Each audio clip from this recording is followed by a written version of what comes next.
Well, Music Millennium started in 1969.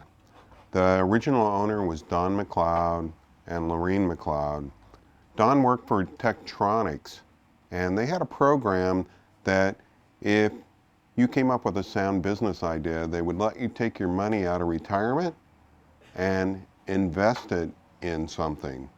So he invested it in this record store, which was in just about 800 square feet of this building.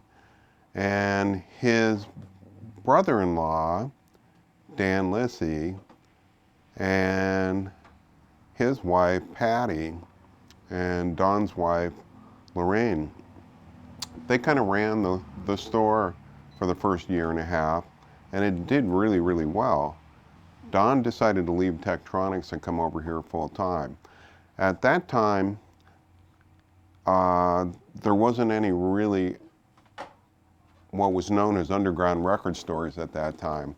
There was 6th Avenue Records downtown, and Tom Grant, local jazz player, his father owned a record store. And there was records in department stores, and you could get records at Meyer and Frank. You could get them in Fred Meyer's. You could get them at Montgomery Ward's or Sears and the national chains. But Don started a record store because there was all this music you couldn't get at any of these places. So he opened it on March 15th, the Ides of March, at 3 in the afternoon. And in the original poster, it actually says the largest selection of Tacoma records in the West, which was John Fahey's record label. And it talked about Frank Zappa and the Mothers of Invention and heavy classics and other cool things.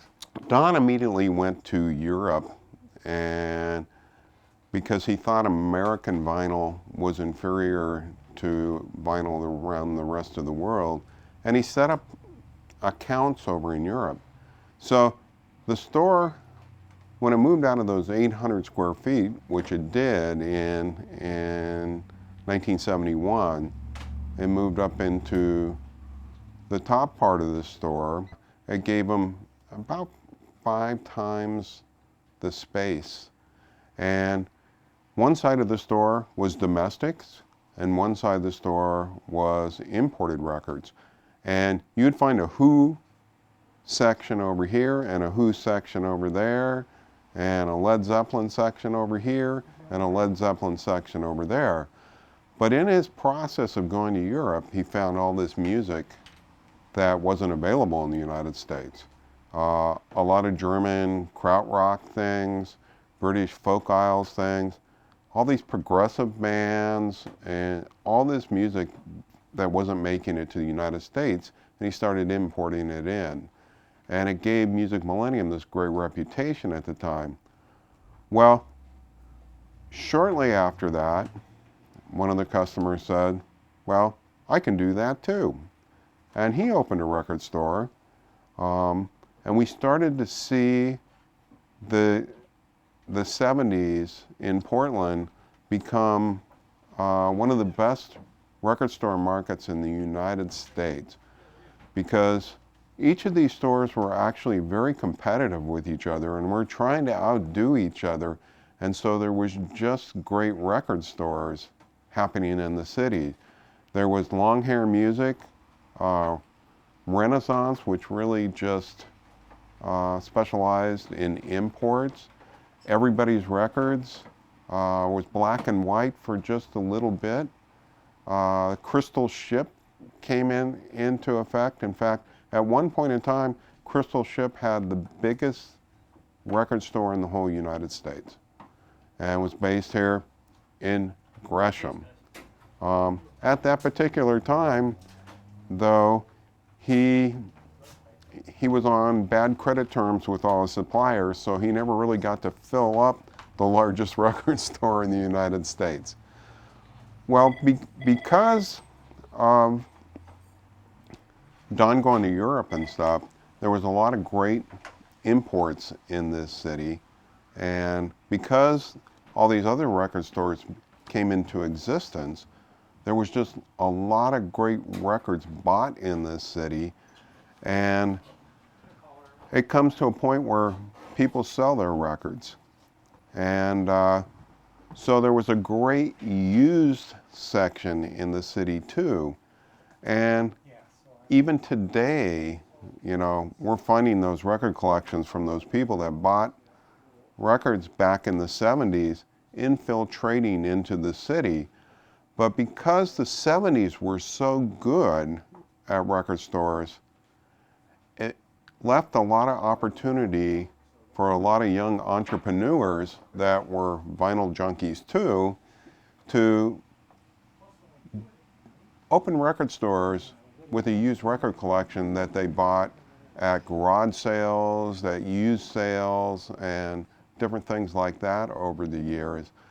I mean, today, Portland has more record stores per capita than any city in the United States, and may have more record stores than any city in the United States. You would think a city like New York City, with the size of the population, would have much, much more, but one of the problems in a city like New York, or even Los Angeles, is the rents in those areas prohibit a lot of record stores from popping up. And in a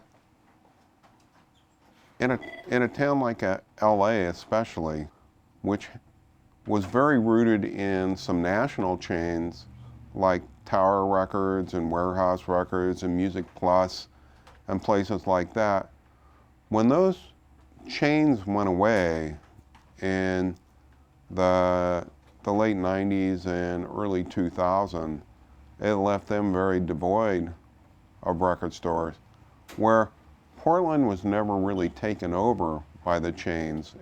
It's a very independent, business-centric town. Vinyl interest stayed around Portland for a long time. It did wane. I mean, once it got to a point in the late 80s where the major labels were no longer putting out vinyl on their new releases, a lot of people were forced to go the CD route so they could get their new music.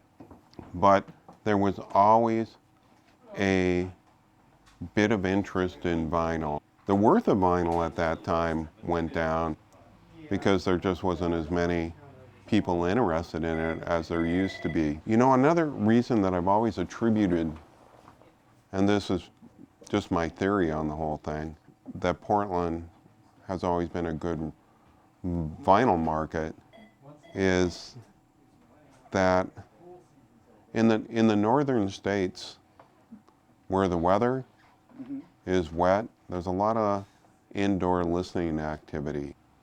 You know, for people that are really into the sound of music, they know that vinyl sounds better than any of the other formats of music. You know, the listening experience of sitting in front of a stereo, holding your album cover in your hands, reading the lyrics and the liner notes, you know, just listening to that vinyl is a much better experience that a person can have. When we went into the CD phase, you still get really great sound out of CDs, and that kind of carried over in the CD age. However, it really was the vinyl that has spearheaded the record stores being around here today. I mean, Portland may have as many as 30 vinyl stores right now, or record stores as we call them. But a lot of those stores don't carry CDs at all anymore. It's been the new interest in vinyl that really has made it possible for so many stores to be available in Portland and be able to stay in business. It's going to come to a time where record stores in the inner city will probably have to move out to the suburbs. Crossroads Music in Portland, which kind of like an antique mall for record dealers, they lost their building over on Hawthorne, and they've had to move out to the suburbs because they weren't able to find a building that was suitable enough for them in the inner city that they could afford the rent on. I mean, we're lucky on our situation because we do own our building, and that'll make it possible for us to stay here. But 10 years ago, we had a second location, which was over in Northwest Portland, and our lease was up. At the time, business at record retail all over the United States was on the decline still.